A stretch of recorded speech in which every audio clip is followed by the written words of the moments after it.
সময় ক্ষেপণ না করে এই দ্রুত নির্বাচনের রোডম্যাপ দিন।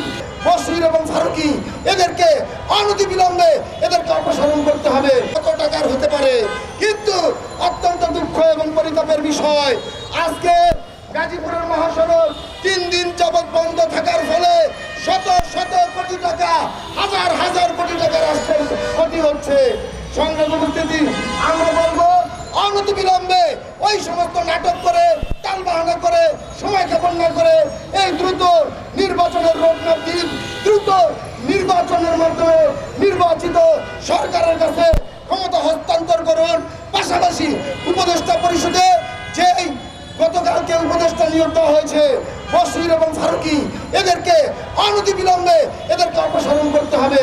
পাশাপাশি আমি বলবো যে উপদেষ্টা পরিষদের শুরু থেকে বলে আসছি, এই উপদেষ্টা পরিষদে ছাত্রের প্রতিনিধি রয়েছে, এই উপদেষ্টা পরিষদে শিক্ষকের প্রতিনিধি রয়েছে, সংখ্যালঘুদের প্রতিনিধি রয়েছে, ক্ষুদ্র নৃগোষ্ঠীর প্রতিনিধি রয়েছে, এনজিওদের প্রতিনিধি রয়েছে, কিন্তু 7 কোটি 34 লক্ষ শ্রমিকের কোনো প্রতিনিধি এই উপদেষ্টা পরিষদে নাই।